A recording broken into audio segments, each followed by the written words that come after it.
Bienvenidos. Reciban un cordial saludo de parte de todo el equipo interdisciplinario DICET. En este video, en esta ocasión, yo les voy a hablar acerca de la sala de GESEL o también conocida como Cámara de GESEL. Pero para iniciar, yo me voy a remitir a la Convención de los Derechos del Niño. ¿Por qué? Porque a raíz de la Convención de los Derechos del Niño cambian muchas instancias judiciales cuando un país la ha ratificado. Y Chile ratifica la Convención de los Derechos del Niño en el año de 1990. El ratificar esta convención implica una cantidad de cambios legislativos en protección a qué, en protección a este niño, niña o adolescente. Y es así como en el año 2004, mediante la ley 19.968, se crean los tribunales de familia. En estos tribunales básicamente integran los principios rectores y los derechos fundamentales que están consagrados en la Convención de los Derechos del Niño. Pero ¿cuáles son estos derechos fundamentales o estos pilares que están consagrados aquí? Está el interés superior del niño, el cual se encuentra en el artículo 3, el derecho a ser oídos, y aquí es básico porque nos vamos a referir a este derecho de ser escuchado en los tribunales que tienen estos niños, niñas o adolescentes. El derecho a la intimidad, el derecho a la dignidad. Estos pilares de la convención deben ser garantizados siempre y sobre todo en los momentos en los cuales los niños están participando en procedimientos judiciales. Entonces miremos cuáles son las condiciones que se dan con respecto al ejercicio del derecho de estos niños, niñas y adolescentes a ser oídos en tribunales de familia. Frente a esta situación y con el fin de poder mantener la intimidad de estos niños, niñas, adolescentes, para poder escucharlo, entonces se utilizan las cámaras o salas de GESEL. Estas son unas salas que están donde hay un área que es observación y un área de entrevista. Están divididas por un vidrio, tienen un espejo que solamente se puede ver al lado del área de observación. Esta cámara fue inventada, por así decirla, por Arnoldo Gesell, quien estudiaba el desarrollo de niños, y para evitar lo que es el efecto de la reactividad empezó a trabajar con estas cámaras. Cuando hablo del efecto de la reactividad, es ese efecto que se produce cuando un niño está siendo observado. Entonces va a cambiar su comportamiento. Esto es lo que se quiere evitar mediante la utilización de la cámara de GESEL. La cámara de GESEL tiene unas exigencias en cuanto a su diseño, o sea, cómo debe estar la decoración. Se sugiere que se evite, por ejemplo, los colores rosados, azules, para evitar estas identificaciones que se dan de género, por decir. Todas las especificaciones posibles, donde también dentro del diseño está la ubicación de los puntos de las cámaras, por ejemplo. También es necesario tener en cuenta la cantidad de personas que van a estar interviniendo. Lo más recomendable es que esté el niño con el entrevistador. Hacia afuera, pues ya puede estar el juez y las personas que necesiten o que requieran tener la información que se está trabajando. Es necesario, cuando se está en la cámara o en la sala, minimizar las interrupciones y lograr un ambiente de intimidad. ¿A qué me refiero con esto? Me refiero a que no haya interrupciones. Sí, me refiero a que interrupciones de qué, de que estén tocando la puerta o, por ejemplo, de que esté sonando un celular. ¿Por qué? Porque esto nos va a coartar en cierto momento la expresión del niño, niña o adolescente. En la cámara, como ya les había dicho, se produce también un registro audiovisual. Este registro nos ayuda a evitar la revictimización. ¿Por qué? Porque ya queda el registro de la entrevista y esta puede ser utilizada por las personas que necesiten en un momento dado tener información con respecto al caso. Entonces, así vamos a evitar la revictimización. Con respecto a la entrevista, vamos a tener en cuenta algunos aspectos importantes. Primero vamos a comenzar como que, bueno, desde el momento en que llega la persona, ahí comienza la entrevista. La espera, debemos tener en cuenta que en el contexto judicial resulta con una carga de ansiedad con mucha ansiedad y en un momento dado también se pueden presentar conflictos, ¿sí? Donde entonces el entrevistado puede estar frente a presiones psicológicas, ya sea directas o indirectas, de los involucrados en toda la situación, ¿sí? En esta situación judicial. ¿Involucrado por quién? Por los familiares, los abogados, entre otros. Entonces, ante esto, la sala de espera no es mejor que el niño esté en un momento dado, pues solo, pero que no esté alejado de la figura significativa y donde pueda mantener un contacto visual con sus figuras significativas. Estamos resguardando su parte emocional en este momento. Ahora, con respecto a la temporalidad de la entrevista, bueno, no hay un tiempo que digamos que esté estandarizado o que sea el que se exige. ¿Por qué? Porque nosotros vamos a estar dependiendo de los factores de la edad del niño, del nivel del desarrollo evolutivo que tenga este niño, niña o adolescente que haya alcanzado, ¿sí? Entonces, es necesario que manejemos esa parte y siempre vamos a estar manejando durante todo el tiempo las características de acuerdo al desarrollo evolutivo. Entonces, básicamente se propone una entrevista que dure de 20 a 45 minutos, donde los primeros 5 minutos se ha usado en la fase de encuadre y de rapport, los 5 a 10 minutos últimos en la instancia de cierre y vamos a tener entonces el resto del tiempo para hacer lo que es el desarrollo de la entrevista. Después yo voy a hablar de cada uno de estas fases.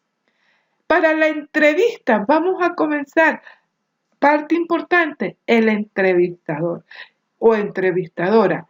¿Qué va a hacer? Va a facilitar un clima que sea idóneo para este niño, niña o adolescente para que pueda expresarse de una manera que sea libre y segura, que esté con confianza, ¿sí? Entonces, aquí es muy importante la formación profesional. El profesional debe tener una formación continua, conocer acerca de la psicología evolutiva, de los procesos de desarrollo. Todos estos aspectos es importante.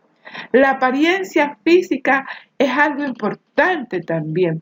¿A qué me refiero? A que no nos debemos vestir por ejemplo, con toga, con bata, sino que sea algo sencillo, que no cree en un momento dado una barrera entre este niño, niña y adolescente con nosotros. Es importante considerar la actitud que vamos a tener frente a la persona que vamos a entrevistar. Aquí vamos a tener básicamente el establecimiento de un rapport y mediante una dinámica de buen trato. Es necesario, como ya les había dicho anteriormente, considerar en todo momento la edad y o madurez del entrevistado. Acordémonos que no necesariamente la edad nos va a dar la madurez. ¿sí? Entonces, ¿por qué es necesario? Porque en algún momento empezamos y tendemos a infantilizar o a verlo como adulto y tratarlo en esta forma. Entonces, aquí hay que cuidar muy bien lo que es el tono de voz, el discurso, la actitud, ¿sí? Y todo lo que respecta a las expectativas de la entrevista. Por eso, una entrevista con un niño, niña, adolescente en tribunales no la puede hacer cualquier persona. Ya con respecto a la entrevista, necesitamos tener en cuenta que la importancia de cualquier entrevista radica en que en generar una situación donde se produzca una interacción afectiva que permita que surja la información, que surja esa información de una manera espontánea. Y nosotros tenemos, como yo les había dicho, las etapas de la entrevista. Hay diferentes autores y algunos autores plantean 8 etapas de la entrevista. Bueno, la verdad es que las subdividen, pero yo les voy a plantear la siguiente. La primera es una fase previa. Esta fase es una fase donde se coordina entre el entrevistador y los observantes. Acuérdense que vamos a trabajar en cámara de Gesell, entonces debemos acordar entre todos lo que es cómo se va a trabajar. Aquí también es importante o sea, esta es una fase que se hace con el juez, ¿sí? ¿Qué es lo que se quiere investigar? Y aquí es importante, por ejemplo, también aclarar qué se le va a informar al niño, porque el niño también tiene derecho a ser informado. Luego sigue lo que es la fase inicial. En esta fase vamos a hacer el encuadre donde le vamos a preguntar, a decir al niño que está frente a una entrevista y el objetivo que tenemos, y también vamos a establecer el rapport, o sea, la relación comienza aquí, donde básicamente estamos ya rompiendo el hielo para la entrevista. La siguiente fase tiene que ver con la fase del desarrollo. En esta fase se produce lo que es el relato de la situación personal y familiar. Es importante porque en esta fase nosotros, por ejemplo, comenzamos y al inicio es importante que trabajemos con preguntas abiertas. Por ejemplo, cuéntame qué has venido a decirme hoy. Es dejar la posibilidad de que este niño, niña o adolescente se esparrame en cuanto a la información.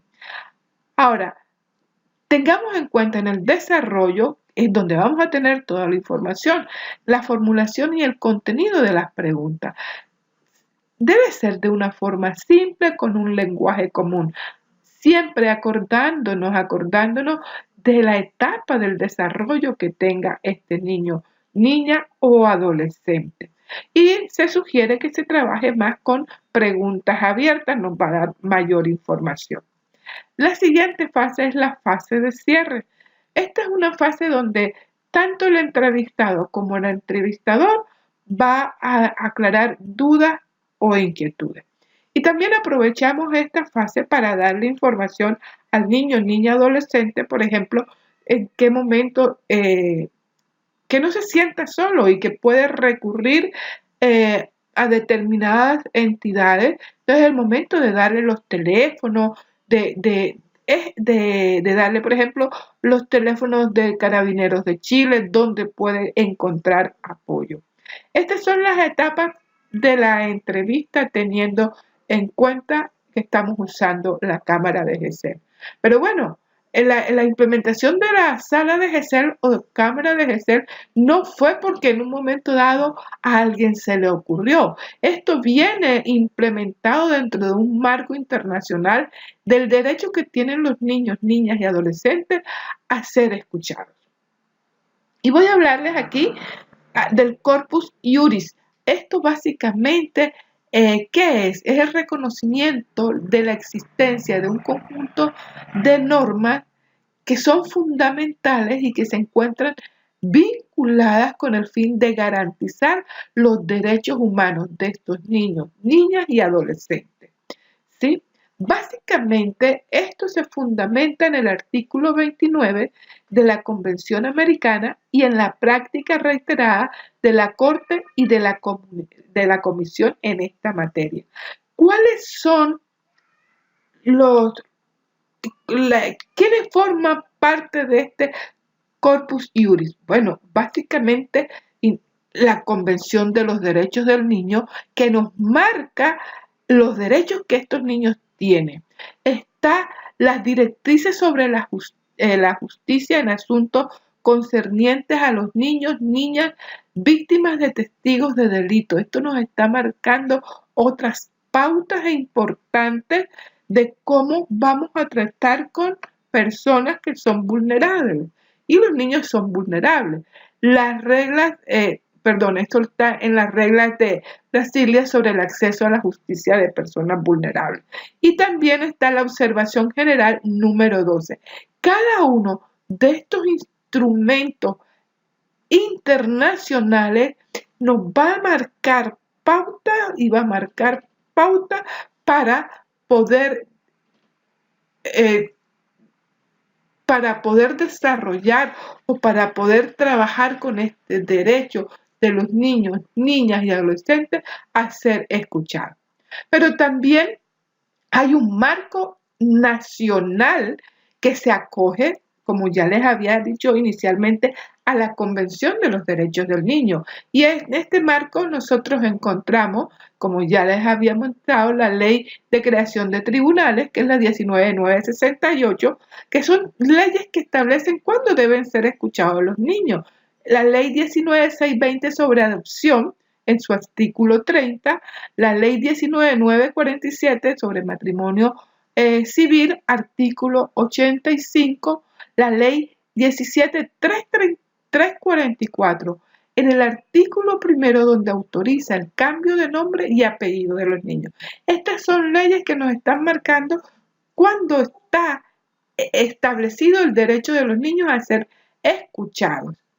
Ahora, tengamos en cuenta que todo lo que es el reglamento de el funcionamiento de la sala de GESEL está contemplado en el acta 237 del año 2014, que como yo les decía, esta acta es un auto acordado que está regulando la implementación y el uso de este espacio que es la Cámara de GESEL o sala de GESEL para el ejercicio de estos niños, niñas y adolescentes de ser escuchados en los tribunales. Bueno, esto era lo que yo les tenía que decir con respecto a la sala de GESEL. Muchas gracias.